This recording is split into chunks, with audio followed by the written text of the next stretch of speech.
साथियों, बुद्ध हमेशा अपने शिष्यों को अपने कर्मों को सही करने के लिए कहते थे, क्योंकि आपके कर्म ही आपका जीवन सुनिश्चित करते हैं कि आप सही मायने में अच्छे कर्म कर रहे हैं या बुरे कर्म कर रहा है। आज के दौर में सभी अपने कर्मों की तरफ ध्यान नहीं देते। सभी को पता होता है कि उसके कर्म सही है कि नहीं, क्योंकि हमें अपने किए कर्मों का फल तो भोगना ही पड़ता है। ऐसे में अगर आप हर रोज कुछ देर मौन रहकर अपने द्वारा किए गए कर्मों का विचार करेंगे तो आप अपने कर्मों को सही दिशा में आगे ले जा पाएंगे। आइए बुद्ध द्वारा अपने कर्मों को सही करने की दिशा में सुनाई गई एक कथा सुनते हैं। आप देख रहे हैं बुद्धम शरणम गोइंग यूट्यूब चैनल। आप सभी का अभिनंदन आभार करते हैं अपने चैनल पर। तो आइए वीडियो शुरू करते हैं। एक बार बुद्ध अपने शिष्यों से कहते हैं कि हे शिष्यों, अपने कर्मों का फल सभी को भोगना ही पड़ता है। ये कहावत हमारे जीवन का अटल सत्य है। हमारे जीवन में किए गए कर्मों का परिणाम हमें देर सवेर भुगतना पड़ता है। चाहे वह अच्छे कर्म हो या बुरे, उनके परिणामों से हम बच नहीं सकते। इस बात को समझने के लिए एक कहानी के माध्यम से यह संदेश और भी स्पष्ट हो जाता है। आज मैं तुम्हें धनी राजा और सिद्ध महात्मा की कहानी सुनाता हूँ, जो बताती है कि कर्म का फल अनिवार्य है और यह हमें मिलता भी अवश्य है। राजनगर नामक एक समृद्ध राज्य में एक बहुत क्रूर और अधर्मी राजा का साम्राज्य था। वह केवल अपने राज्य का धनी ही नहीं, बल्कि उस पूरे क्षेत्र का सबसे अमीर राजा था। उसका महल कई अन्य राजाओं की ईर्ष्या का कारण था, जो बेहतरीन संगमरमर, सोने के अलंकरण और दुनिया भर से लाई गई दुर्लभ वस्तुओं से सजा हुआ था। उसकी दौलत अकल्पनीय थी और उसका प्रभाव दूर दूर तक फैला हुआ था। लेकिन अपनी अथाह संपत्ति के बावजूद राजा अपने घमंड और लालच के लिए जाना जाता था।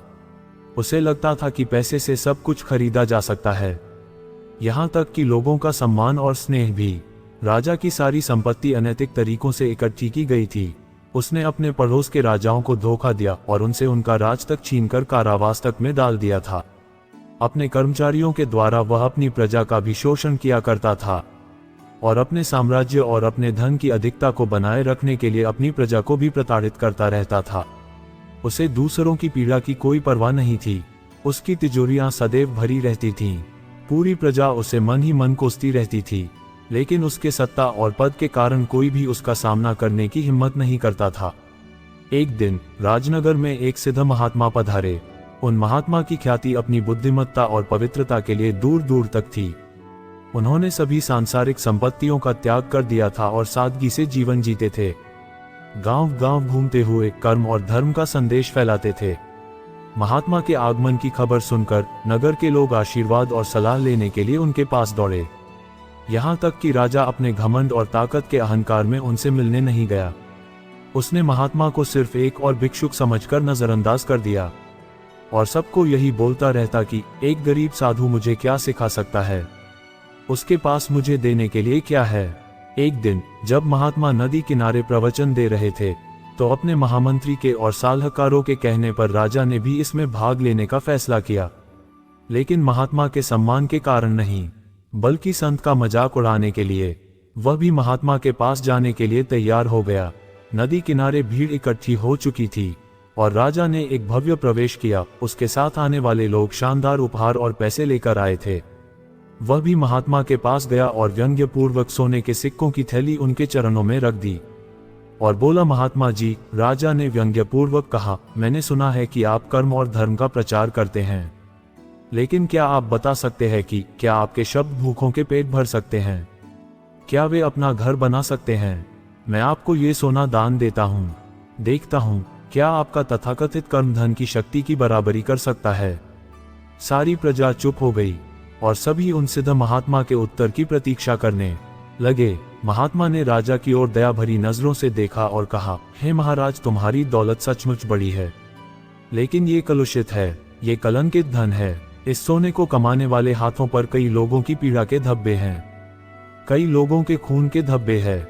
हे राजन, याद रखना, कर्म एक बीज की तरह है, जिसे जैसा तुम बोओगे वैसा ही फल पाओगे। आज तुम अपनी दौलत के साथ खड़े हो, लेकिन तुम्हारे कर्मों का फल एक दिन तुम्हें अवश्य ही मिलेगा, क्योंकि कर्मों का फल तो भुगतना ही पड़ता है। राजा बहुत जोर से हंसा और संत के शब्दों को बकवास मानते हुए चला गया। लेकिन उसे नहीं पता था कि उसके कर्मों के बीज उसके महात्मा के पास आने से पहले ही अंकुरित होने लगे थे। बहुत से साल बीत गए और राजा का साम्राज्य बढ़ता रहा, लेकिन अब वह अनपेक्षित मुसीबतों का सामना करने लगा।